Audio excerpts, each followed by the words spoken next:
There is far more going on behind the scenes than most people ever imagined, Michael Snyder reports. In secret facilities all over the planet, scientists are pushing the envelope far beyond what most of us thought was possible.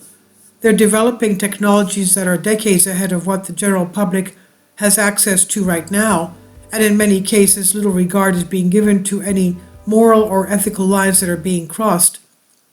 Unfortunately, many of these new technologies are being designed to be used on us. The Big Brother control grid that we see all around us is going to continue to evolve, and each new improvement, quote unquote, will give the elite even more control. Ultimately, the goal is to get everyone to be completely and utterly dependent on the system that they have created, and anyone that chooses not to be a good servant of that system will be dealt with ruthlessly.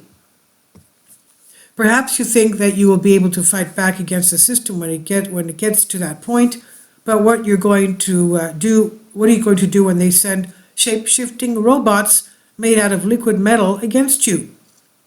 Scientists have created liquid metal Terminator-style robot. The human-shaped droid can flow through the bars of a cage before rebuilding itself like the rogue cop cyborg in Arnold Schwarzenegger's Terminator 2. I was quite surprised to learn that this technology had been made public. It turns out that these highly advanced robots are also magnetic and can conduct electricity. As well as shape-shifting, the engineers say the robots are magnetic and can conduct electricity. Dr. Pan's team made the new material a magnetoactive solid liquid phase transitional machine by embedding magnetic particles in gallium, a metal with a very low melting point of 29.8 degrees Celsius. Reading that should chill you to the core. In addition to possessing extremely alarming physical characteristics, robots are also becoming extremely intelligent. The field of artificial intelligence is progressing at an exponential rate, and entire armies of super intelligent attack robots are being created that can perform synchronized tasks with a precision that is absolutely breathtaking. In the not-too-distant future, the elite will have access to ultra-efficient robots that are much stronger than you, much faster than you, and much smarter than you. So what use will you be at that point? Human employees are becoming a thing of the past. Robot employees are the future. To me, what is even more frightening are all of the new surveillance technologies that are now being used against us all over the globe. Sadly, most people don't even realize that they are constantly being watched and monitored. In fact, the device that you're reading this article on right now can be used as a surveillance tool by authorities at any moment. In the UK, it's been revealed that a shadowy military unit was being used to spy on any British citizen that dared to be critical of the government's COVID policies. A shadowy army unit secretly spied on British citizens who criticized the government's COVID lockdown policies, the Mail on Sunday can reveal. Military operatives in the UK's Information Warfare Brigade were part of a sinister operation that targeted politicians and high-profile journalists who raised doubts about the official pandemic response. They compiled dossiers on public figures such as ex-Minister David Davis, who questioned the modeling behind alarming death toll predictions, as well as journalists such as Peter Hitchens and Toby Young. Their dissenting views were then reported back to number 10 Downing Street. It's morally wrong to spy on your own citizen like that, but this is the world that we live in now. According to a whistleblower that has come forward, his team relentlessly monitored the social media posts of ordinary, scared people day after day. We would take screenshots of tweets from people expressing dissatisfaction with the UK government's action against COVID. The project leader would then gather these screenshots and send them off to Cabinet Office. Feedback from the Cabinet Office would direct us over what to look for the next day. To skirt the legal difficulties of a military unit monitoring domestic dissent, the view was that unless a profile explicitly stated their real name and nationality, they could be a foreign agent and were fair game, but it was quite obvious that our activities resulted in the monitoring of the UK population, the social media posts of ordinary scared people. These posts did not contain information that was untrue or coordinated. It was simply fear. Of course, this is just a very small tip of the very large iceberg. The truth is that we are all being watched and monitored in countless ways, but most of us never even realize this.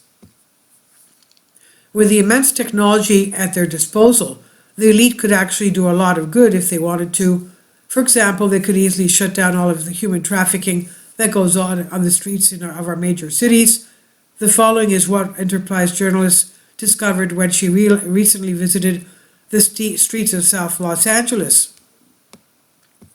We toured several lines of vehicles stretching around a series of blocks, each manned by a prospective client waiting for his chance with one of the girls. At least 35 female workers online, mostly white or Latina, but it was early. By the end of the evening, their numbers would double, Paolo assured me, but by then it would not be safe for us to be there because of gun violence following the Pimps Like a Stench.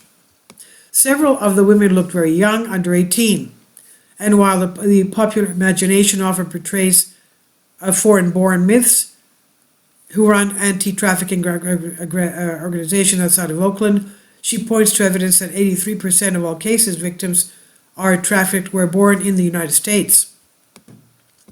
Of course, this isn't just happening in the worst areas of our largest urban areas.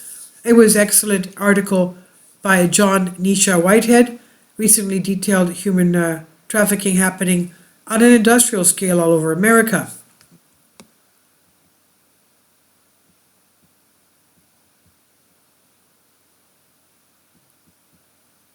Now, instead of spying on the social media posts of concerned citizens such as you and I, why don't the elite use their highly advanced technologies to stop this horrific abuse?